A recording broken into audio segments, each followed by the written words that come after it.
और मेरे गुरु का अगर आदेश हो जाए तो धनुष तो बहुत छोटी बात है। जब लखन जी को क्रोधित देखा, लखन को बिठाया और गुरु जी ने क्या कहा? गुरु जी ने क्या कहा? उठहु राम भंजऊ शिव चारा,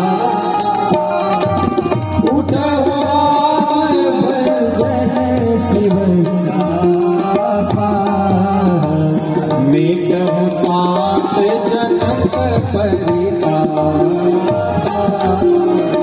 मेटहु तात जनक परिताप। ये नहीं कह रहे हैं कि धनुष को तोड़ी। देखो सप्तशैली देखिए तुलसी बाबा की, बात तो एक ही है ना। ये नहीं कह रहे कि धनुष को तोड़ना है। उठो राम, क्या करना है? बोले जनक जी बहुत दुखी हो गए, इनके दुख को मिटाना है। भाई बात तो एक ही है ना। दुख कैसे मिटेगा? बोले जब राम जी धनुष का खंडन, एक कारण नहीं है। नारद जी का श्राप है कि पत्नी के वियोग में रोना पड़ेगा। भाई जब तक वर्ण होगा नहीं, शादी होगी नहीं, पत्नी आएगी नहीं, और जब तक पत्नी आएगी नहीं तब तक वियोग, और जब तक वियोग होगा नहीं तब तक रोएंगे कैसे?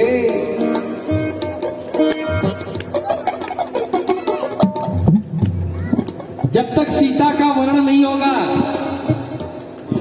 तब तक रावण हरण नहीं करेगा, और जब रावण हरण नहीं करेगा तो फिर दुष्टों का विनाश।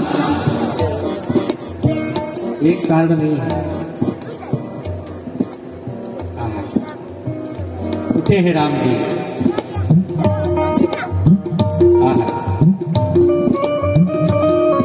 वातावरण आनंदित हुआ।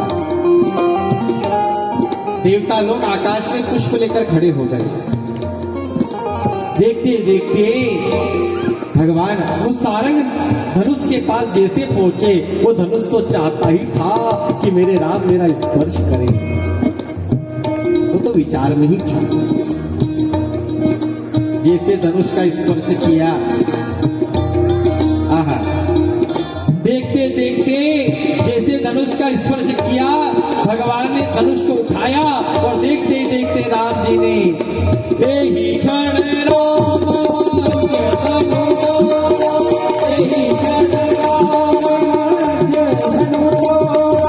राम जी ने धनुष का खंडन किया। और कहां से? बोले मध्य से तोड़ा। कहां से तोड़ा? जोर से बोलिए ना, कहां से तोड़ा? आगे से नहीं तोड़ा, पीछे से नहीं तोड़ा। कहां से तोड़ा? क्यों?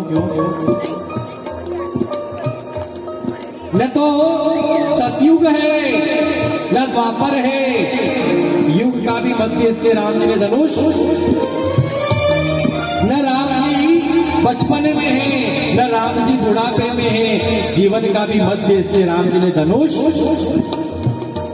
न संध्या है न सुबह है,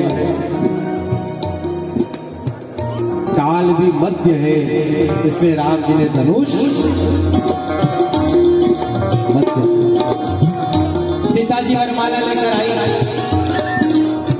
अब वरमाला राम जी ऊंचे हैं और सीता जी जब वरमाला पहनाने के लिए क्या करें? तब सब लोग कह रहे हैं ओ श्री राम जी थे ऊंचे, सीता की छोटी सी। श्री राम जी थे ऊंचे, सीता की छोटी सी। श्री राम जी थे ऊंचे, सीता की छोटी सी। श्री राम जी थे ऊंचे, सीता की छोटी सी।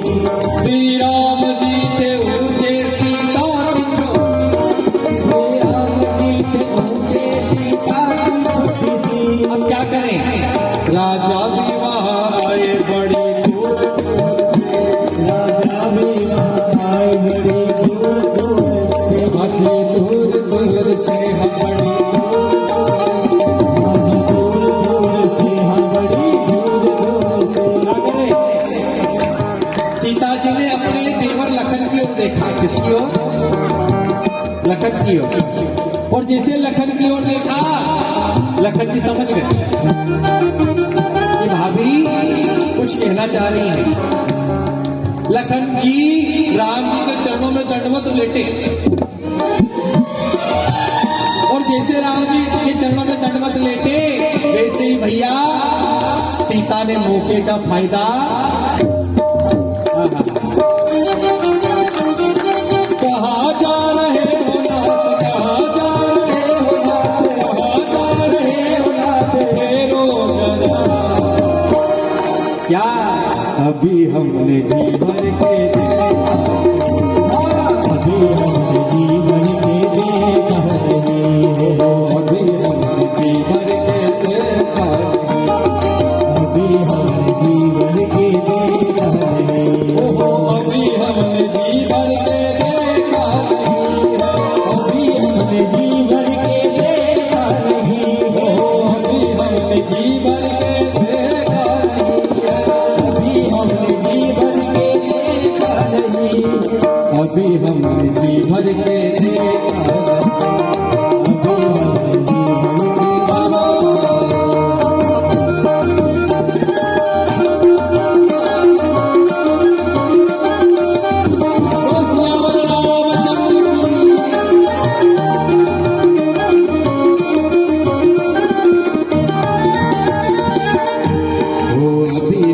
जी भर के देखा, जी भर के कहाँ जा रहे हो नाथ, फेरो जरा, अभी हमने जी भर देखा। आहा, पत्र लिखे गए और दशरथ जी के यहाँ पर पत्र पहुंचा। दशरथ जी बारात लेकर जनक जी के यहाँ पर पधारे और देखते देखते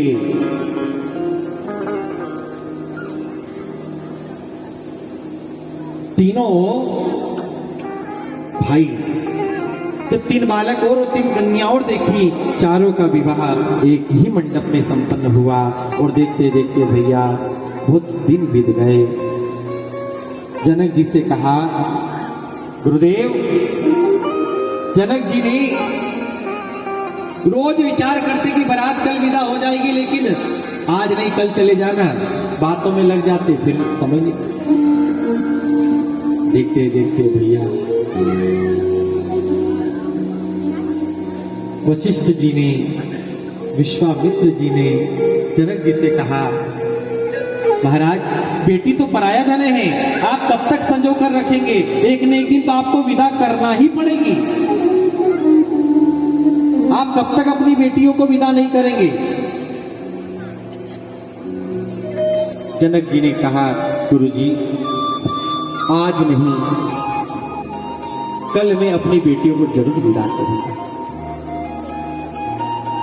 और समय आया, पूरे नगर को पता चल गया कि कल हमारी चारों राजकुमारियां इस नगर से विदा हो जाएंगी। पूरे नगर के लोग सोए नहीं।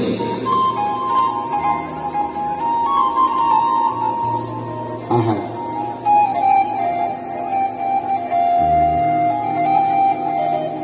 सुबह हुई है, सेनाइयों में करुण स्वर छाने लगा। देखते देखते चारों बहुओं को, चारों बेटियों को सुंदर सजाया गया। और भैया जनक जी की जैसे ही सामने मां सीता आई हैं, भैया जनक जी महाराज जीवन में कभी नहीं रोए, लेकिन अपनी बेटी को विदा करते करते जनक जी के आंसू आ गए। जनक जी रो पड़े। जनक जी महाराज ने अपनी पगड़ी उतारकर श्री दशरथ जी के सामने रखते हुए कहा, महाराज अगर हमारी चारों बेटियों से कोई अपराध बन जाए, कोई भूल बन जाए, तो ये अपराध इन बालिका का नहीं, इन्हें संस्कार देने वाले जनक का समझना। देखते देखते मां सीता को मां सुनैना ने कहा, बेटा तू बड़ी है, इसलिए सब तेरी बहनों का ध्यान आपको रखना है। आपके माता पिता, आपके ससुर और सासू हैं,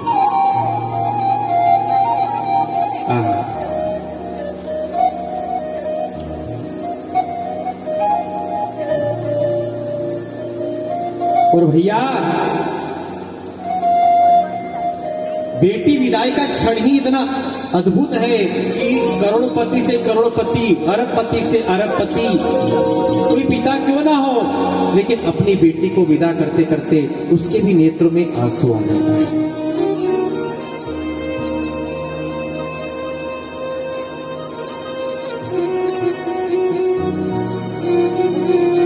भैया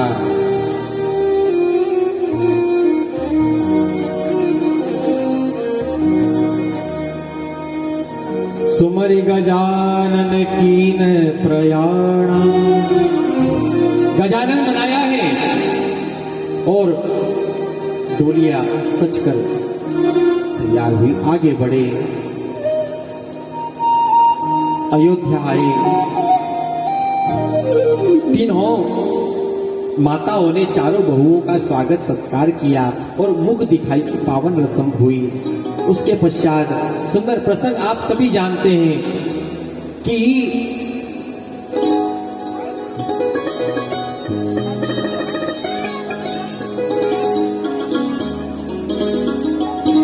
राम जी अयोध्या से 14 वर्ष के लिए वनवास गए, लेकिन सुनिए जरा, रामायण एक प्रकार की नहीं है। कितनी प्रकार की है? बोले रामायण राम कथा सतकोटि अपारा, चरित्रम रघुनाथस्य सतकोटि प्रविष्टरम। एक प्रकार की रामायण है क्या? एक नाथ जी ने अपनी रामायण में लिखा कि भैया जो राम है ना, वो राम सबसे ज्यादा प्रेम अपनी मां केकई से करते हैं। किससे करते हैं? केकई के भवन में गए, मां से कहा मां मुझे आपसे कुछ मांगना है। हाँ राम मांगो, ध्यान से सुनिएगा। मांगी।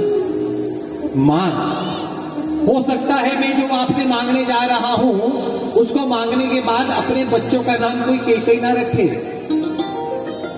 हो सकता है कि आपको लोग गाली दें, आपका तिरस्कार करें, आपका अपमान करें।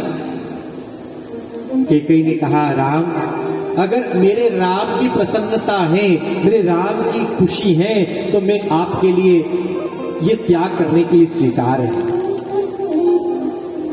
मांगो क्या चाहिए मां, मुझे पता है आपके पास 2 वरदान अभी भी हैं। आप पहले वरदान में मेरे भाई भरत के लिए राज का अधिकार मांगिए और मुझे वन का अधिकार मांगिए। आज केकई के वही घटना घटी। तापस वेश विशेष उदासी, 14 वर्ष राम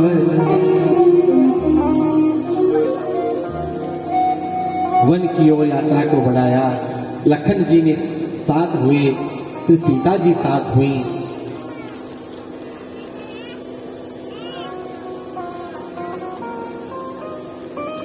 देखते देखते तमसा नदी का किनारा आया। अर्धरात्रि में सुमंत जी से कहा कि रथ को जल्दी बढ़ाओ ताकि ये नगरवासी हमारे पीछे पीछे पीछा न कर पाए। फिर आगे बढ़े, चलते चलते मांगी नाव न केवट आना, कहीं तुम्हारे मरम में था। गंगा नदी का किनारा आ गया। क्या आ गया? गंगा नदी का किनारा। सुनिए जरा, अरे हमारे यहां का कोई प्रधानमंत्री आए, उसका टाइम होता है कि नहीं? फला साहब 2 बजे आएंगे। ये तो राजा राम थे, इनका भी टाइम निश्चित हुआ कि सुनो, कल राम जी गंगा नदी के इस पार से उस पार जाएंगे और बड़भागी वही केवट होगा जिसकी नाव में राम जी इस पार से उस पार बैठ कर जाए। अच्छा, सारे केवटों ने सुना, पर भैया सारे केवट अपनी अपनी नाव सजाने में लग गए। कोई केवट अपनी नाव में फुग्गे लगा रहा है, कोई अपने नाव में लड़ियां लगा रहा है, कोई अपने नाव में कालीन बिछा रहा है, कोई अपने नाव में रंग रोगन करवा रहा है। लेकिन भैया एक केवट इतना गरीब, इतना गरीब, इतना गरीब, वो विचार कर रहा है कि मेरे पास अगर धन होता तो मैं भी अपनी नाव को थोड़ी बहुत तो चकाचक कर ही लेता, थोड़ी बहुत तो मैं अपनी नाव को जरूर सजाता। पर क्या करें, जहां चने होते हैं वहां चबाने वाले नहीं, और जहां चबाने वाले वहां, जहां मन है वहां धन नहीं, और जहां धन है वहां केवट के पास मन बड़ा पवित्र है, मन बड़ा शुद्ध है, लेकिन क्या करें, केवट के पास धन नहीं। पूरी रात हो गई, उस केवट को आंसू बहाते बहाते विचार कर रहा है कि मेरी छोटी सी नाव है, वो भी टूटी फूटी नाव है, भला ऐसी नाव में सामने भी कैसे लेकर जाऊं, और अगर सामने लेकर चला भी गया तो वो राम जी क्या मेरी नाव में आकर बैठेंगे क्या? अरे वो तो इतनी सारी नाव सजा सजा कर लोग लेकर सामने जाएंगे, वो तो उनकी नाव में बैठेंगे ना, उनका ही स्वीकार करेंगे ना, उस गरीब की नाव में क्यों आकर बैठेंगे? पर भैया